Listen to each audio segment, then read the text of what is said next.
Oh, good night to Bolans. Wonderful meeting we're having here tonight.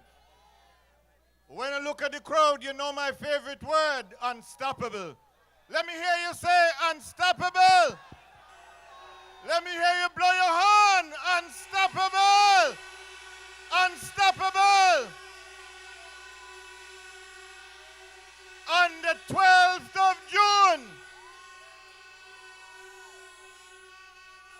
Oh yes, oh yes, oh yes.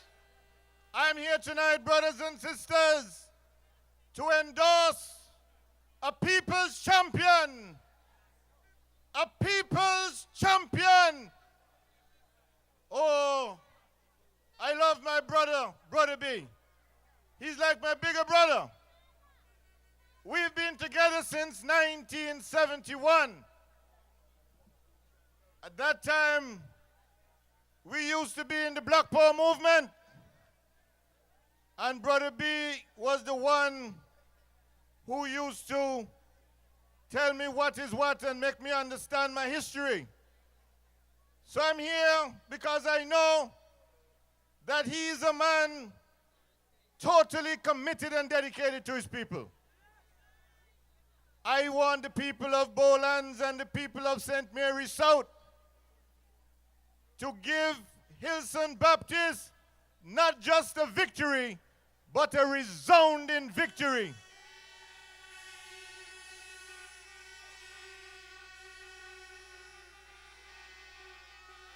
Brother B is not just a candidate, he is a political icon.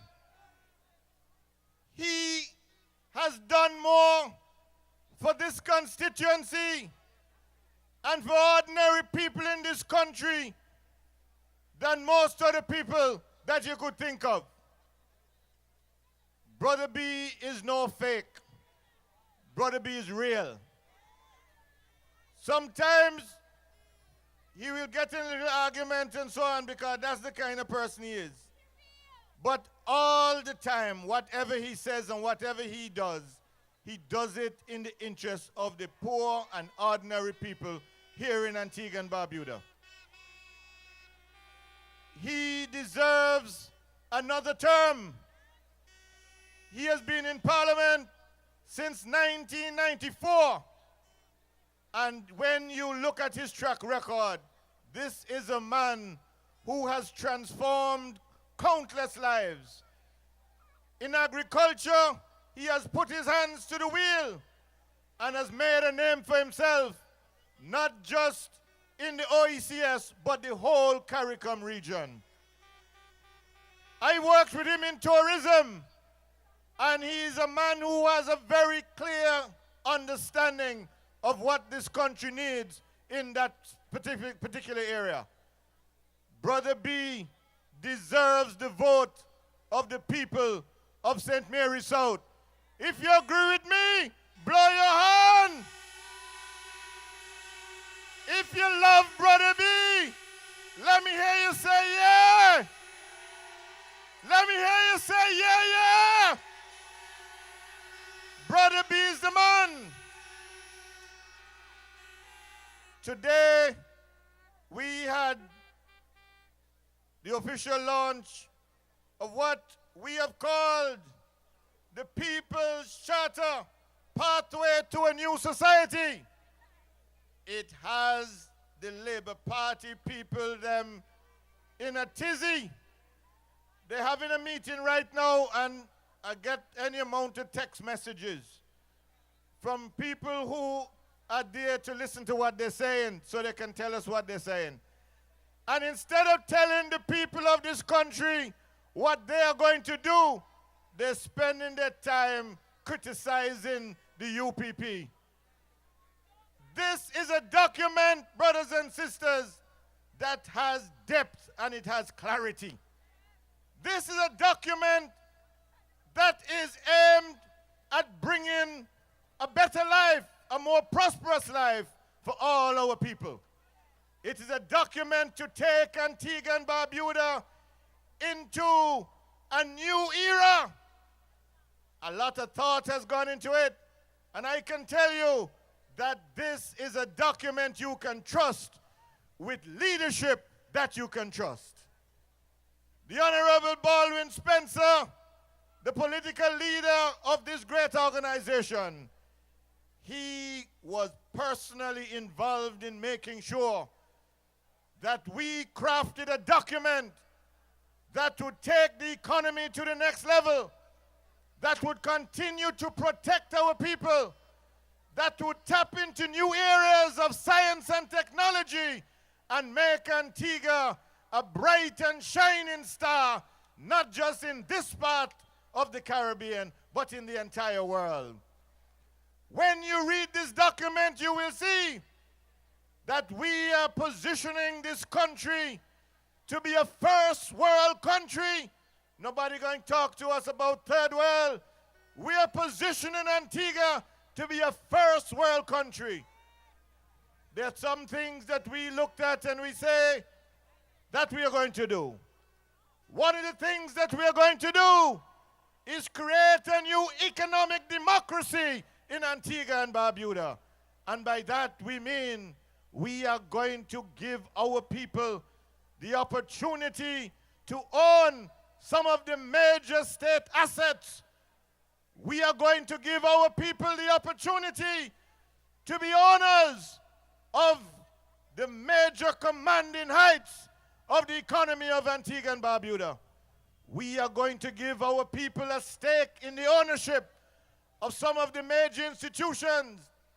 We looked, for example, at APUA and the electricity department.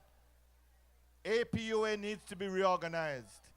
But our model for reorganization is not to bring in any one man or two men to take over APUA. What we want to do, we are going to carry out a complete study, and we want our people to be able to buy shares in APUA Limited, so that when you own a piece of APUA, you will be able to have oversight, make sure that the bill's not too high. You will have to make sure that they run the company efficiently. But most importantly, you, the people of this country, you are going to have a direct stake in the ownership. You see, just like how you have ACB, the Antigua Commercial Bank, and they have thousands of shareholders here in Antigua and Barbuda. That is a profitable and well-run organization. We believe that if we transform APUA, not just so that it's a government statutory body, but that we do what is known as you corporatize it. You turn it into a corporation. And as a corporation, you can buy shares in it. So you have your little $10, your little $100, your $1,000, or whatever it is, you have a stake in the ownership of APUA. And we're going to turn it around. We also look at the Antigua Port Authority for total transformation. The port, as everybody knows, is in need of reform, and we're going to reform it. The port wasn't built to be a container port. We are going to get a custom-built container port, and it's going to be owned by Antiguans and Barbudans. I want everybody to understand that, because you have this guy who running up in St. Philip South, Western. He's up there in Seaview Farm telling people how we are going to sell off the port to Chinese and all kind of foolishness. Don't worry with him. He is desperate because Daniel going to give him such a licking that when he go back on the radio after election day, all that amount of mouth that he have, he going to be quiet like a church mouse.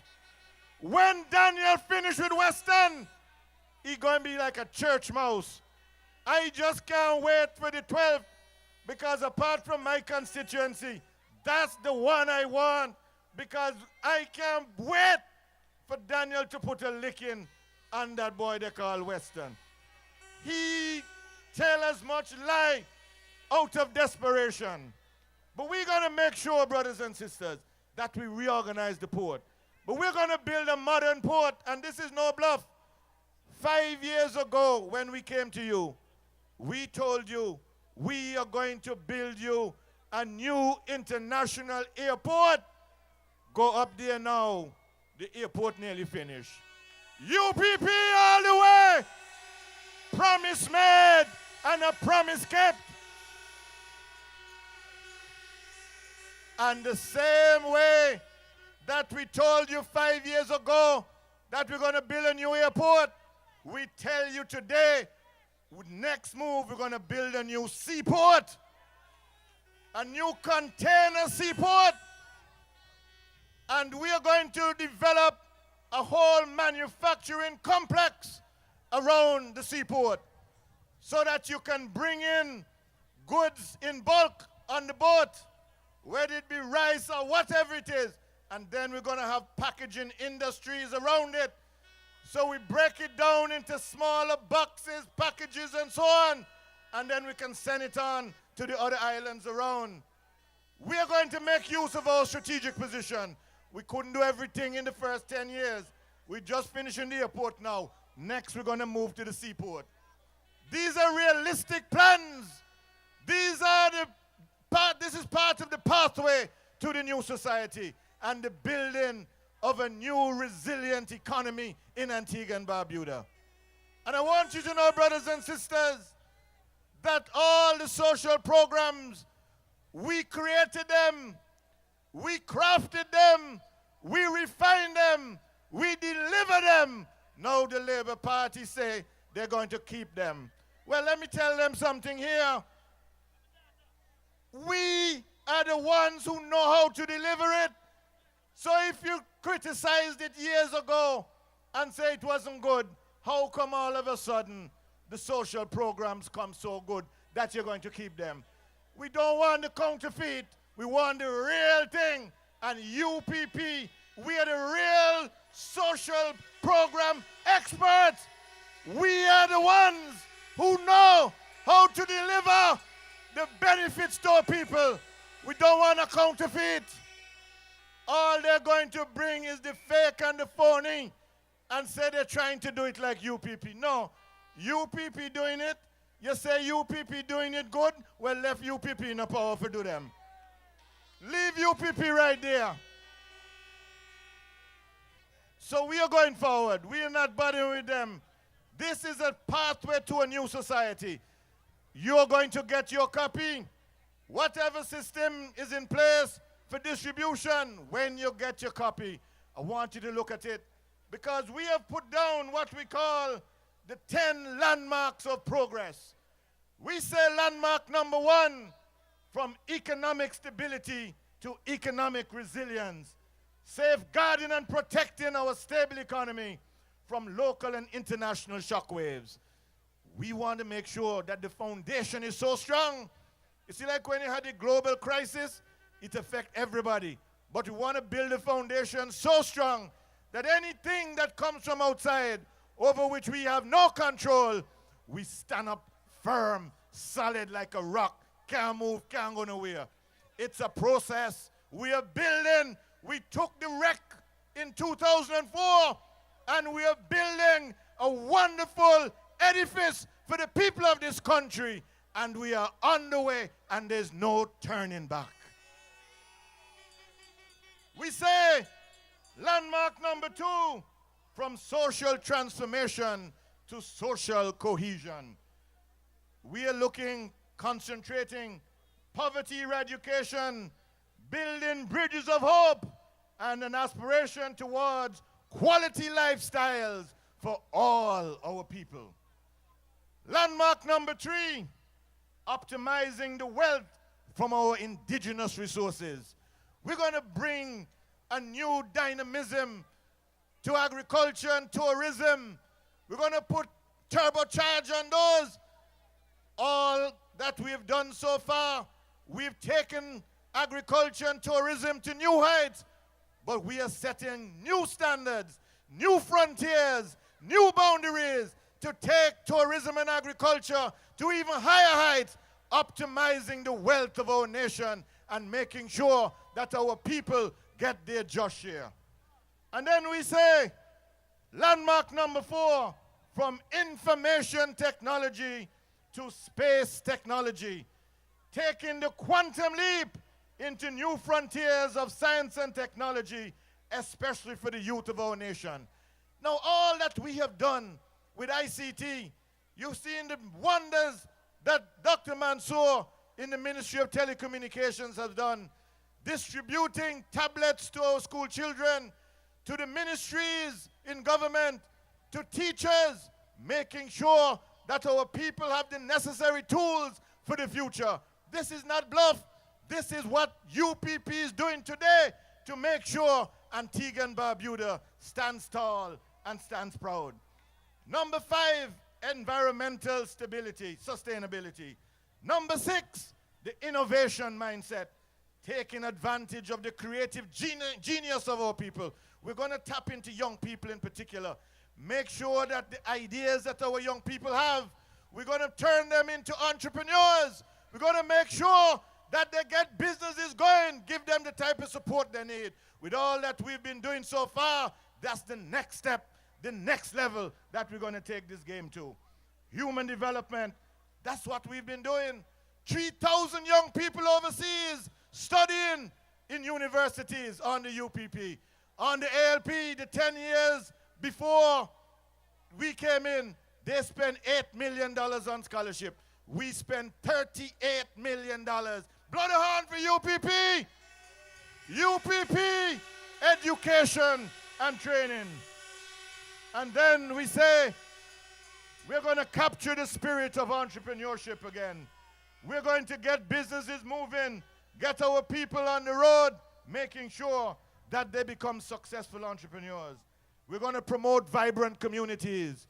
We're taking the power from government and we're going to give the power to the communities. We are going to put on the table once again community councils. There are a lot of problems in communities. Everything don't have to go to central government. We want to empower our people at the local level, in the communities, to deal with a lot of these problems. Get the resources from central government and you can fix those problems yourself. It will be quicker, more efficient, and more democratic. And then we say, honor, dignity, and respect worldwide. Antigua and Barbuda, once again, we stand tall and proud in the Committee of Nations, and that will continue. And so, we say, we have the program for the future. The 10 landmarks of progress, we will implement them, and we have counted all the pledges we have made. There are 621 pledges, and we're not afraid to count them off, because over the next 5 years, we're going to say pledge 1 done, pledge 2 gone, pledge 3, 4, 5, and at the end of 5 years, we want to say to you, 621 pledges made, 621 pledges kept. This is no joke business. I told you a few nights ago,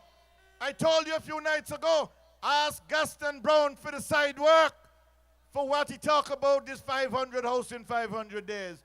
I told you on labor alone, he says he's going to employ 2,500 people. 2,500 people. 500 days, 250 days in each year in terms of working days. That's roughly it. Roughly 500 days for 2 years. Now, can you imagine if you employ 2,500 people and you pay each of them $100 a day, the total figure is $125 million.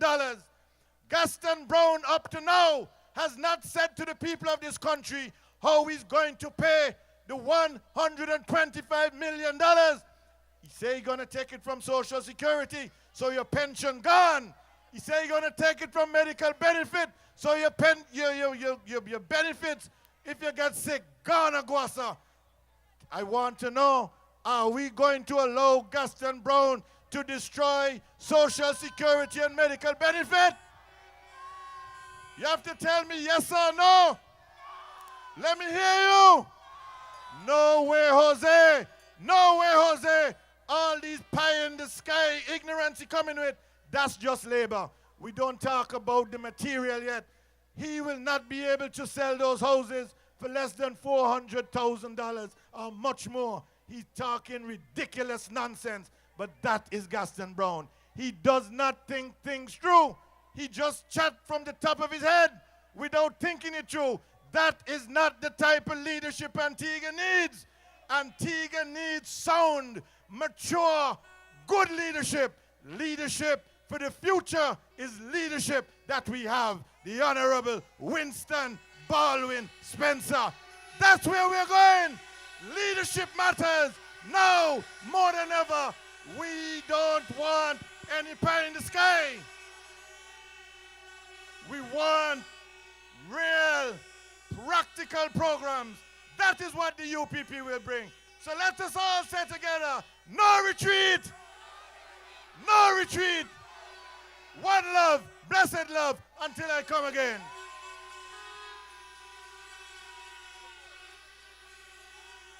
Marlon.